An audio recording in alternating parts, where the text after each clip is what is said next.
เราก็เห็นที่หนึ่งเลยแหละแม่นะเอาไปได้ลืมดอกแต่ตอนนี้ข่อยมันบ่มีมันอัตคัด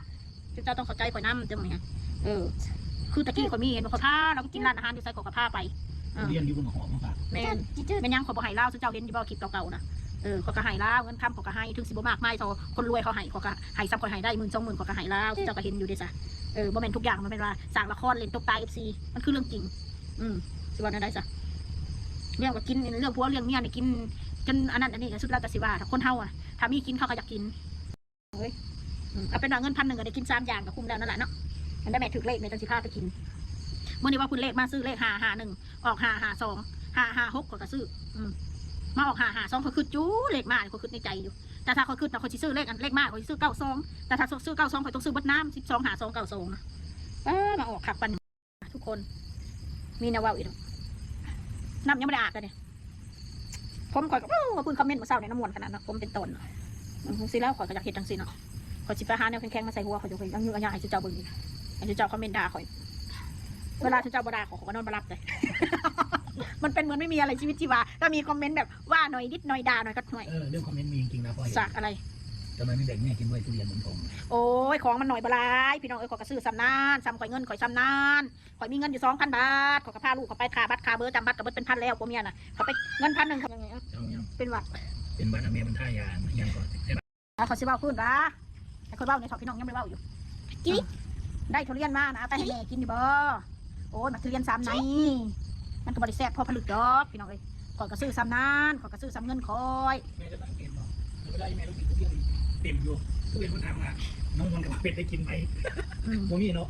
กลายเป็นเขากินพี่เราพี่น้องเลยมีรถแต่เขาสิมาสอให้นะจะเขาจะไม่ใหญ่เขาจะหาเนี่ยไอ้ห้องหมูเย่มันไม่มอนซื้อกุ้งเป็นกิโล2 โลสุดเจ้าคุปทานมาแน่เบาเผ็ดกระนั่งมนได้กินอยู่บ่เจ้าคุปทานนี่วันนี้ที่แท้ไปในแท้เขาเป็นแม่นะเป็นลูกต้องให้เขากินลูกกับลูกมันเป็นลูกมีลูกทุกอยู่ตอนนี้ถ้าลูกมีเมื่อใดแต่สิพาไปกินอยากกินยังสิพาไปที่คือที่ผ่านมาเนี่ย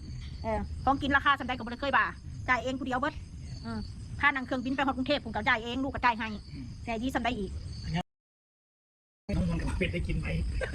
พวกนี้เนาะกลายเป็นเขากินพี่เราพี่น้องเลยมีรถแต่เขาสิมาสอให้นะจะเขาจะไม่ใหญ่เขาจะหาเนี่ยไอ้ห้องหมูเย่มันไม่มอนซื้อกุ้งเป็นกิโล2 โลสุดเจ้าคุปทานมาแน่เบาเผ็ดกระนั่งมนได้กินอยู่บ่เจ้าคุปทานนี่วันนี้ที่แท้ไปในแท้เขาเป็นแม่นะเป็นลูกต้องให้เขากินลูกกับลูกมันเป็นลูกมีลูกทุกอยู่ตอนนี้ถ้าลูกมีเมื่อใดแต่สิพาไปกินอยากกินยังสิพาไปที่คือที่ผ่านมาเนี่ยของกินราคาสำได้กับบ่ได้เคยบ่าจ่ายเองผู้เดียวเบิดค่านั่งเครื่องบินไปฮอดกรุงเทพผมก็จ่ายเองลูกก็จ่ายให้แต่ยี่สำได้อีกอันนี้เราได้ไม่ถามมาเราเป็นกระทำได้กินข่อยบ่ได้อยากน้ำเพิ่นดอกแต่สนใจอย่ามานำกี่ยังกับครอบครัวข่อยคือน้องมาหน้าเราบ่ได้กินยังเจ้าก็ยังบ่เห็นถามจ้ะอันนี้ลูกอะไรอยู่คนละหมู่กันอยู่คนละหมู่บ่ได้อยู่กันแล้วจะว่าสข่อยเถอะเอาเป็นว่าข่อยมีเงินแต่ข่อยสิซื้อให้เพิ่นกินเองดอกคุณแม่นะตอนนี้ข่อยลำบากแห้งพี่น้องเมื่อนี้ข่อยก็มีเงินแค่2,000 กว่าบาทแต่จำบัตรจำเบอร์ผัวเมียขาไปขามาก็เบิดแล้วเงิน1,000นะอันนี้เงิน1,000 บาทเด้อข่อยจะบอกให้ฟังซื้อไก่ KFC 299ตีเป็น300ได้บักทุเรียน399ตีเป็น400ก็เบิดแล้ว700แล้วก็ได้อันไปกินไอศครีม200 กว่าบาท700 800 900เงิน1,100ก็คือได้กินอยู่3อย่างไก่ KFC ทุเรียนไอศครีมเหลืออยู่5-60 บาทเงิน1,000 บาทแล้วก็ส่วนอีก1,100ก็ค่าจำบัตรข่อยได้ซะค่าออกค่าเข่าตกแรงมาค่ะมาเขาก็คิดค่าล่วงเวลาเขาก็ต้องเสียเบาเพชรนี่เราจำออกจำเข่าเฉพาะของเบาเพชรนี่200 บาทจำออก100จำเข่า100บัตรในตัวเราอีกว่าอยู่ฝั่งลาวนี่เขาก็จะขายอัน40,000กับ80 บาท70กว่าบาทบัตรนี้ไปทางพุ่นเฉพาะเบาเพชรนี่ค่ารถกับจำบัตรนี่เราสิบัตรอยู่เด้อ80 160 160บวก200นั่นจ้ะนะในไร160บวก200ก็เป็น360มาเสียค่าลงเวลาอีก40 บาท